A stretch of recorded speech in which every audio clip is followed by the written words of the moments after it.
Shalom. Kita bersyukur pagi hari ini kita boleh bertemu kembali sekalipun dalam situasi dan tempat yang berbeda. Bapak Ibu dikasih Tuhan, mari kita pagi ini kita akan belajar firman Tuhan bersama. Namun sebelumnya saya mengajak kita berdoa bersama-sama. Tuhan Bapa kami di surga, kami datang kepadamu pada pagi hari ini. Kami bersyukur untuk pimpinan dan kasih setia Tuhan dalam hidup kami, dalam perjalanan kami hari lepas hari yang penuh dengan tantangan dan bahkan kekhawatiran. Ada banyak hal yang membuat kami tergoncang oleh karena kondisi, situasi, alam semesta dan bahkan dunia ini. Tetapi kami bersyukur karena Engkau kembali terus menumbuhkan iman kami. Kami memiliki Allah yang dahsyat, Allah yang seperti Engkau. Kami bersyukur karena Engkau kembali mengingatkan kami memiliki Allah yang luar biasa, Allah yang sanggup melakukan segala perkara dalam kehidupan kami, dan Engkau juga adalah Allah yang terus boleh memberikan kepada kami kekuatan, kemampuan untuk menghadapi berbagai tantangan hidup. Kami bersyukur ya Bapa, dan pada pagi hari ini kami akan belajar firman-Mu. Mari biarlah kuasa Roh Kudus-Mu menaungi kami bersama-sama. Biarlah Engkau menaungi kami dan Engkau menerjemahkan firman-Mu di dalam kuasa, di dalam hikmat yang berasal daripada-Mu saja. Terpuji nama-Mu, dalam nama Tuhan Yesus Kristus kami bersyukur dan berdoa. Amin. Baik Bapak Ibu yang dikasihi Tuhan, kita akan membaca firman Tuhan bersama-sama. Saya akan mengajak kita membuka Alkitab kita di dalam kitab Wahyu pasal 20 ayat 11 sampai dengan 15. Kitab Wahyu pasal 20 ayat 11 sampai dengan 15. Demikian firman Tuhan. Hukuman yang terakhir. Lalu aku melihat suatu takhta putih yang besar dan Dia yang duduk di atasnya. Dari hadapannya lenyaplah bumi dan langit, dan tidak ditemukan lagi tempatnya. Dan aku melihat orang-orang mati, besar dan kecil, berdiri di depan takhta itu. Lalu dibuka semua kitab, dan dibuka juga sebuah kitab lain, yaitu kitab kehidupan. Dan orang-orang mati dihakimi menurut perbuatan mereka, berdasarkan apa yang ada tertulis di dalam kitab-kitab itu. Maka laut menyerahkan orang-orang mati yang ada di dalamnya, dan maut dan kerajaan maut menyerahkan orang-orang mati yang ada di dalamnya, dan mereka dihakimi masing-masing menurut perbuatannya. Lalu maut dan kerajaan maut itu dilemparkan ke dalam lautan api. Itulah kematian yang kedua, lautan api. Dan setiap orang yang tidak ditemukan namanya tertulis di dalam kitab kehidupan itu, ia dilemparkan ke dalam lautan api itu. Satu bagian firman Tuhan lagi di dalam kitab 2 Korintus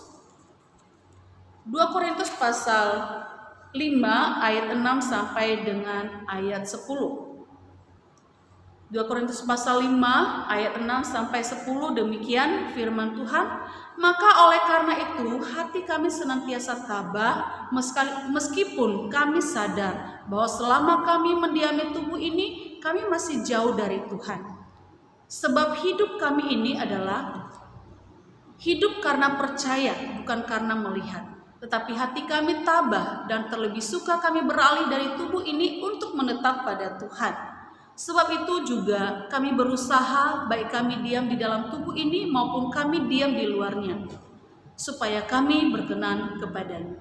Sebab kita semua harus menghadap takhta pengadilan Kristus, supaya setiap orang memperoleh apa yang patut diterimanya, sesuai dengan yang dilakukannya dalam hidupnya ini, baik ataupun jahat. Demikian pembacaan firman Tuhan. Bapak Ibu Saudara yang dikasihi Tuhan, pada pagi hari ini kita akan merenungkan tema firman Tuhan yang berjudul Yesus Kristus Sang Hakim di akhir zaman. Yesus Kristus Sang Hakim di akhir zaman. Saudara kasih Tuhan, biasanya kata hakim itu ya seringkali kita dengar di pengadilan.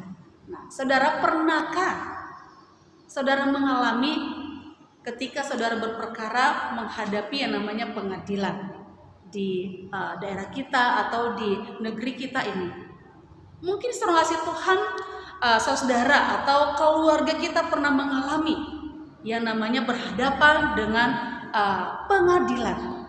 Apakah itu karena perkara tentang pembunuhan, ketidakadilan, ataukah mungkin itu karena perkara pencurian, perampokan, ataupun mungkin karena korupsi, dan masih banyak yang lain lagi. Tapi saudara Tuhan, ketika kita berhadapan dengan yang namanya pengadilan, kita akan berhadapan dengan para hakim di sana. Hakim yang akan menentukan siapa yang bersalah dan siapa yang tidak bersalah. Hakim yang mengambil peran penting ketika memberikan hukuman, ganjaran, efek jerah bagi setiap orang yang bersalah. Dan para hakim juga yang memberikan keputusan, mereka tidak bersalah, harus dibebaskan, atau mereka harus berada di dalam tahanan. Nah, saudara kasih Tuhan, ini adalah gambaran di dalam dunia ini. Nah, pengadilan ini, saudara kasih Tuhan, ini juga adalah gambaran bagi kita bahwa pada akhir zaman nanti akan ada suatu pengadilan yang berlaku bagi semua umat manusia.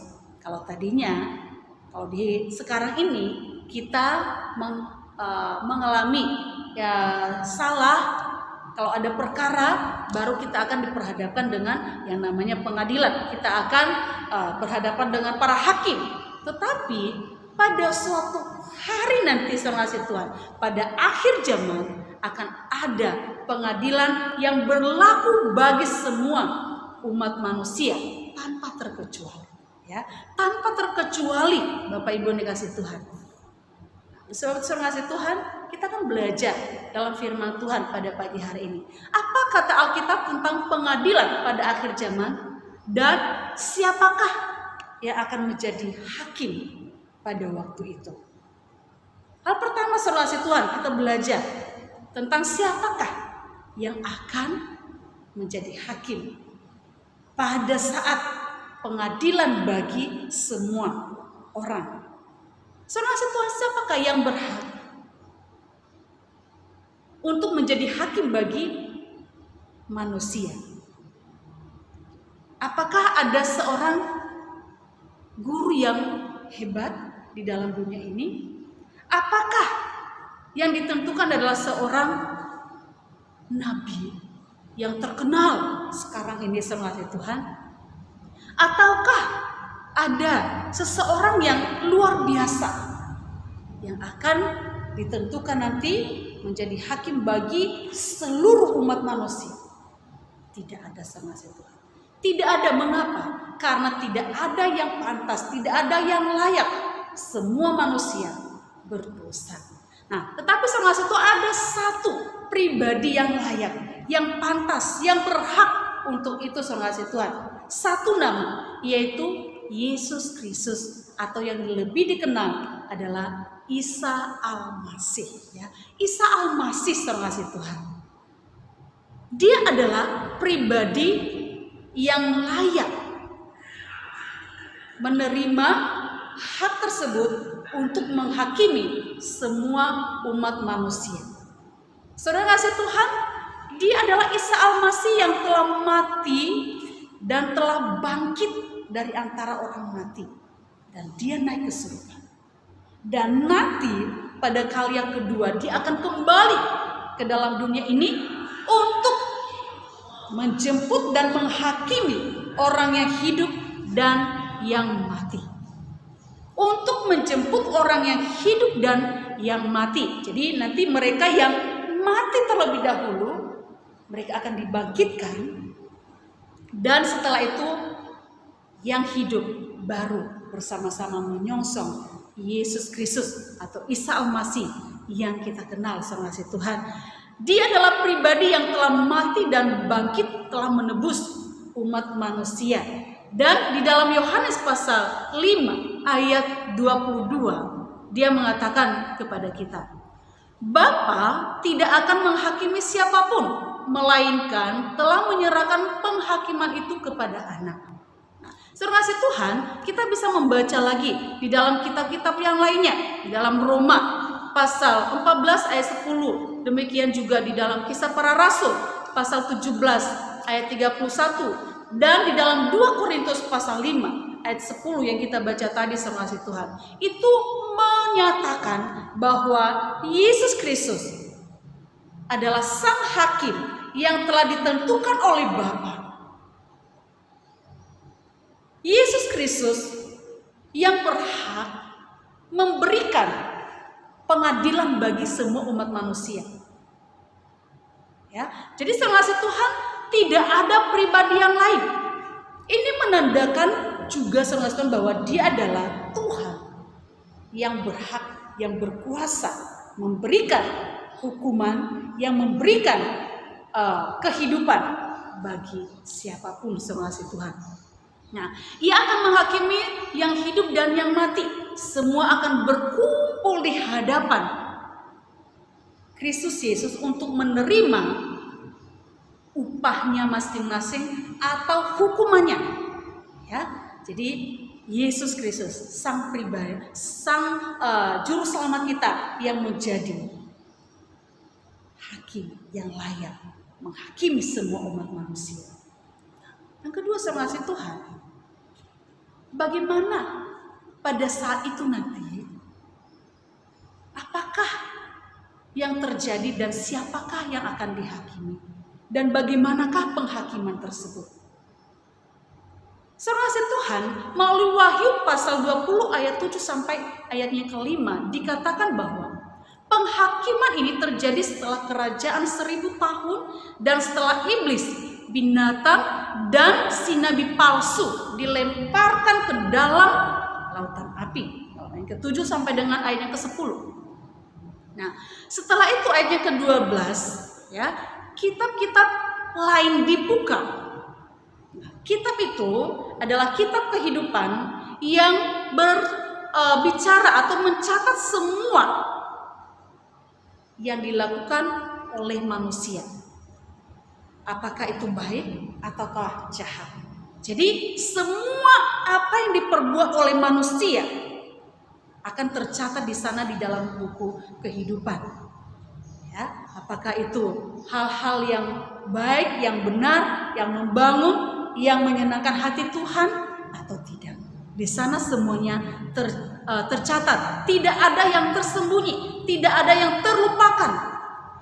Jadi kasih Tuhan, di dalam pengadilan takhta putih itu, ya, di dalam Wahyu pasal 20 ayat 11 sampai dengan 15 dikatakan bahwa baik orang percaya maupun orang yang tidak percaya akan dihakimi. Dalam Roma pasal 14 ayat yang ke-10, ya, dan di dalam 2 Korintus pasal 5 ayatnya ke-10 kasih Tuhan dikatakan kepada kita bahwa sebab kita semua harus menghadap takhta pengadilan Kristus, supaya setiap orang memperoleh apa yang patut diterimanya sesuai dengan yang dilakukannya dalam hidupnya ini, baik ataupun jahat.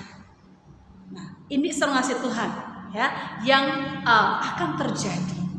Siapa-siapa yang akan mengalami atau menghadap takhta pengadilan Kristus Yesus, yaitu orang yang mati dan orang yang hidup, orang yang percaya dan orang yang tidak percaya.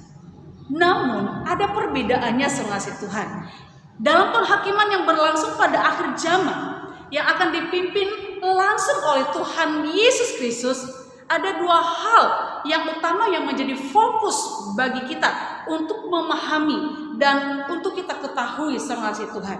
Yang pertama-tama yang akan kita pahami kasih Tuhan, yaitu pengadilan bagi orang yang tidak percaya. Itu yang pertama kasih Tuhan. Nah, peristiwa pengadilan Yesus sebagai hakim, kita melihat itu terjadi ketika Dia turun ke dalam dunia ini, dan Dia yang telah bangkit, ya, Dia yang telah bangkit, maka Dia turun ke dalam dunia ini dan Dia akan membangkitkan semua orang yang mati, ya, dan setelah itu orang-orang yang hidup akan menyusul kemudian seruan kasih Tuhan. Nah, seruan kasih Tuhan, semua orang akan menghadap takhta kemuliaannya. Dalam Matius pasal 25 ayat 31 sampai dengan ayatnya ke-46 itu berbicara tentang bagaimana Tuhan akan memisahkan domba-domba dan kambing-kambing. Domba-domba itu menandakan seruan kasih Tuhan atau gambaran orang-orang yang percaya kepadanya, dan kambing-kambing itu adalah gambaran orang-orang yang tidak atau yang tidak percaya kepadanya atau orang jahat.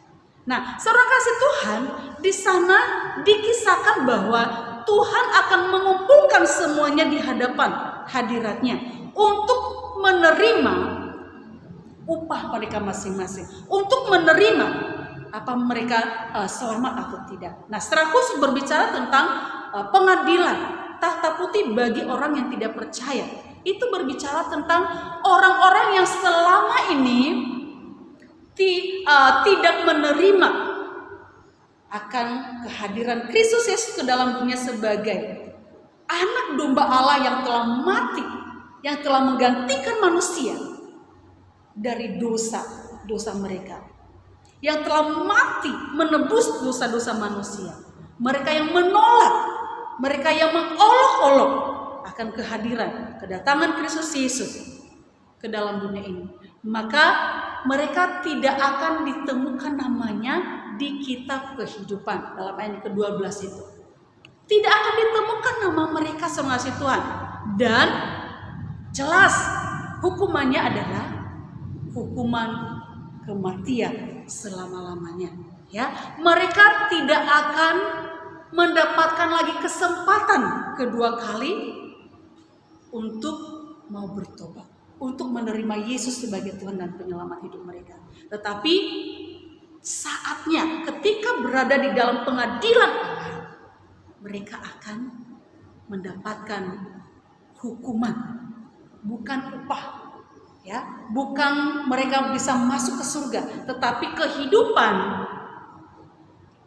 yang mereka alami, yang mereka terima adalah kehidupan di alam neraka selama-lamanya, abadi selama-lamanya seruan kasih Tuhan. Tidak ada kesempatan bagi mereka untuk mau bertobat, untuk kembali menerima karya keselamatan tersebut. Karena selama ada di dalam dunia ini, Tuhan sudah memberikan kesempatan kepada mereka, tetapi mereka tidak mempergunakan. Mereka tidak menerimanya, menolak, menghina, dan lain sebagainya. Seruan kasih Tuhan, selagi ada kesempatan yang Tuhan berikan kepada kita, Dia adalah Yesus yang telah turun ke dalam dunia ini. Dia yang sudah mati bagi kita. Dia adalah satu-satunya jalan kehidupan. Dia adalah satu-satunya jalan menuju keselamatan itu. Dia adalah satu-satunya jalan menuju kepada kehidupan. Yang kedua, seruan kasih Tuhan, pengadilan yang kedua adalah pengadilan bagi orang yang percaya. Ya, pengadilan bagi orang-orang yang percaya. Orang percaya juga ternyata akan menghadap tahta pengadilan Kristus Yesus. Ya, tetapi perbedaannya seruan kasih Tuhan, ketika orang percaya diperhadapkan dengan pengadilan Kristus Yesus, mereka bukan ditentukan apakah mereka selamat atau tidak. Karena orang yang percaya sungguh-sungguh kepada Kristus Yesus, pada saat itulah mereka sudah dibenarkan. Dosa-dosa mereka telah dilupakan, diampuni oleh Kristus Yesus melalui darahnya yang telah tercurah di kayu salib. Lalu mengapa orang-orang percaya akan menghadap tahta pengadilan Kristus Yesus? Nah, di sana seruan kasih Tuhan, semua orang percaya akan menghadap tahta pengadilan Kristus Yesus, yaitu mereka akan mendapatkan upah mereka, pahala mereka. Ya, bagaimana mereka menjalani hidup mereka selama ada di dalam dunia ini? Apakah mereka membangun iman mereka, kehidupan mereka berdasarkan apa? Apakah di dalam 1 Korintus pasal 3 ayat 12 sampai dengan ayat yang ke-15, apakah manusia atau orang-orang percaya membangun hidup kekristenannya berdasarkan emas, berdasarkan perak, berdasarkan batu permata, berdasarkan kayu kah? Apakah berdasarkan rumput kering atau jerami? Nah, di sana akan terdapat perbedaan. Ketika orang-orang menerima pahalanya atau upahnya selama dia mengiring Yesus, setelah dia diselamatkan sama kasih Tuhan, apakah mereka sungguh-sungguh hidup di dalam kebenaran Kristus Yesus? Nah, karena sama kasih Tuhan, ya, tiap-tiap orang, tiap-tiap manusia berbeda sama kasih Tuhan ketika dia menjalani atau menghidupi karya keselamatan tersebut. Nah, kita akan menerima upah atau pahala dari penderitaan iman kita seperti Rasul Paulus. Ketika dia semenjak bertobat, menerima Yesus sebagai Tuhan dan penyelamat hidupnya, ada banyak tantangan yang dihadapinya. Sehingga dia mengatakan bahwa sekalipun kemah, ya, yaitu tubuh mereka yang Tuhan percayakan kepada mereka mengalami berbagai penderitaan, mengalami berbagai aniaya, mengalami berbagai siksaan. Sekalipun hati mereka ingin pulang kepada Bapa di surga, ingin berkumpul bersama dengan Bapa di surga, tetapi mereka tetap bertahan. Mereka punya iman yang kuat sama kasih Tuhan di dalam mengiring Tuhan, sehingga mereka tetap bertahan. Mereka tetap menjalani hidup mereka hari lepas harinya. Mereka tetap bertahan dengan dasar iman yang kokoh di dalam Kristus Yesus. Jadi sama kasih Tuhan, kita belajar bagaimana kita harus menghadapi hidup kita hari lepas harinya. Segala perbuatan kita, segala pemikiran kita, segala tindakan-tindakan kita akan nampak suatu saat di dalam pengadilan Kristus Yesus kelak. Tidak ada yang tersembunyi, tidak ada yang menutup-menutupinya, tetapi kebenaran kehidupan seseorang akan nyata suatu saat di dalam takhta pengadilan Kristus Yesus. Oleh sebab itu saudara kasih Tuhan, apa yang harus kita lakukan? Kelak kita mengerti bahwa tidak ada seorang pun yang dapat luput dari takhta pengadilan Kristus Yesus. Tidak ada seorang pun yang luput. Semua orang akan diperhadapkan di dalam pengadilan, takhta pengadilan Kristus Yesus. Oleh sebab itu saudara kasih Tuhan, apa yang harus kita lakukan? Selagi kita diberikan waktu kesempatan di dalam dunia ini, apa yang harus kita perbuat sama si Tuhan? Hal yang pertama, bagi orang yang belum percaya kepada Yesus Kristus, Yesus Kristus benar adalah Tuhan dan Juru Selamat manusia. Yesus Kristus adalah satu-satunya jalan menuju kepada kehidupan, ke surga, ke rumah Bapa. Dan Yesus Kristus adalah satu-satunya hakim nanti yang akan mengadili semua umat manusia, yang menentukan apakah kita masuk ke surga apa tidak. Oleh sebab itu Tuhan, selagi ada kesempatan, selagi ada waktu, mari kita bertobat. Mari kita membuka hati, menerima Yesus sebagai Tuhan dan penyelamat hidup kita. Karena kelak nanti pada penghakiman itu tidak ada kesempatan lagi untuk bertobat. Yang kedua, bagi orang yang percaya, apa yang harus kita lakukan? Saudara kasih Tuhan, kita sudah diselamatkan, kita bersyukur. Maka kita harus menyadari bahwa sekalipun kita sudah bersyukur, tetapi kita akan tetap menghadap takhta pengadilan Kristus Yesus nanti pada akhir zaman. Saudara kasih Tuhan, kita harus mempersiapkan diri kita, karena kita akan mempertanggungjawabkan setiap perbuatan kita, setiap perkataan kita, setiap pemikiran kita, setiap segala sesuatu yang kita lakukan, baik itu yang baik ataupun yang jahat. Ya, Tuhan akan mencatat semua perbuatan-perbuatan kita. ketika kita melayani Tuhan, ketika kita mengasihi keluarga kita, ketika kita mengasihi orang lain sesama kita, ketika kita menolong orang-orang yang berkesusahan, ketika kita menggunakan waktu dan kesempatan yang Tuhan berikan kepada kita untuk melakukan hal-hal yang mulia, hal-hal yang benar, yang menyenangkan hati Tuhan, yang membangun. Tuhan mencatat semuanya itu. Maka kita akan mendapatkan upah sesuai dengan apa yang sudah kita perbuat di dalam dunia ini.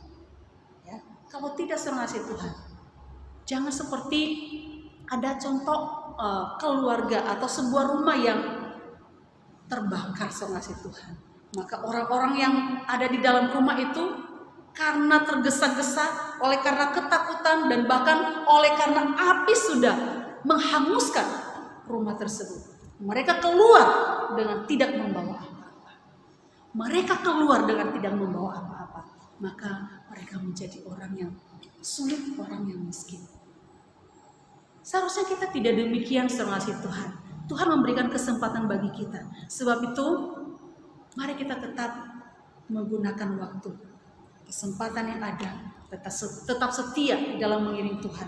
Mari kita menggunakan waktu sedemikian rupa untuk memuliakan nama Tuhan, untuk mengumpulkan ya pahala atau upah yang akan Tuhan berikan kepada kita.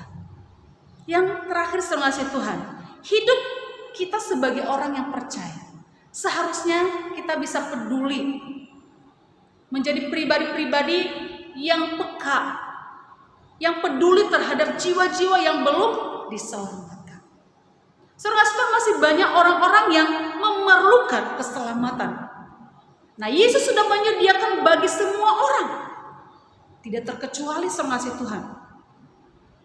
Nah, sebelum Kristus Yesus datang pada kali yang kedua, maka Tuhan memberikan amanat agungnya kepada kita. Tuhan memanggil kita mengasihi Tuhan, memberikan tugas tanggung jawab kepada kita untuk pergi memberitakan Injil Kristus Yesus, untuk mengabarkan karya keselamatan itu kepada semua orang. Dan orang-orang itu adalah mungkin keluarga kita, orang tua kita, sahabat kita, teman kita, rekan sekerja kita. Banyak mengasihi Tuhan. Nah, Tuhan memanggil kita untuk bisa peduli kepada mereka, hadir di sana, datang untuk bisa menarik mereka, dan mereka diselamatkan oleh karya pengorbanan Kristus Yesus di kayu salib. Sehingga kita, sahabat kita, keluarga kita, orang-orang yang di sekeliling kita bersukacita, bersyukur oleh karena nanti pada suatu saat ketika di akhir zaman Tuhan akan memisahkan kita di sebelah kanannya sebagai domba-domba yang percaya, yang layak masuk ke surga dan layak menerima upah yang seharusnya kita dapatkan. Biarlah kita boleh menjadi orang-orang yang peka terhadap orang-orang yang ada di sekeliling kita dan melakukan tugas tanggung jawab kita, melakukan perbuatan-perbuatan yang baik, yang benar, yang menyenangkan hati Tuhan. Amin. Tuhan memberkati firman-Nya. Mari kita berdoa. Tuhan Bapa kami yang di surga, terima kasih untuk kebenaran firman-Mu yang kami renungkan bersama pada pagi hari ini. Sungguh kami boleh diberikan pemahaman, pengertian pada pagi hari ini bahwa Engkau adalah Allah yang hidup, Allah yang kami percaya di dalam Kristus Yesus. Engkau adalah Allah yang akan menentukan akan bagian kami masing-masing nantinya. Engkau Allah yang menjadi hakim pada akhir zaman untuk menentukan apakah manusia masuk ke surga atau tidak. Bapa di surga, biarlah Engkau mengajar kami terus untuk terus boleh merenungkan akan kehidupan kami. Ketika kami orang-orang yang sudah diselamatkan, kami boleh peka terhadap jiwa-jiwa yang Engkau berikan kepada kami untuk kami bawa kepadamu. Kami orang-orang yang sudah diselamatkan, biarlah kami boleh menghidupi akan karya keselamatan yang Kau berikan bagi kami untuk bisa melakukan hal-hal yang menyenangkan hati Tuhan, hal-hal yang baik, hal-hal yang boleh menyenangkan hati-Mu, melayani Tuhan, melayani sesama kami, memberikan yang terbaik sepanjang hidup kami di dalam dunia ini. Tuhan Yesus tolong, biarlah pada waktu Engkau datang ke dalam dunia ini menjadi hakim, menjadi raja atas hidup kami.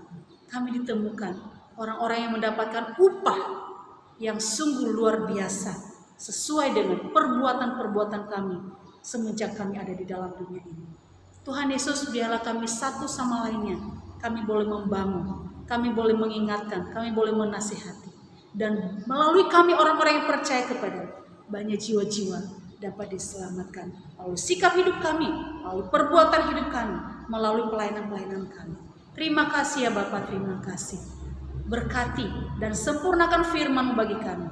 Kami bersyukur hanya kepadamu di dalam nama Tuhan Yesus Kristus. Haleluya. Amin.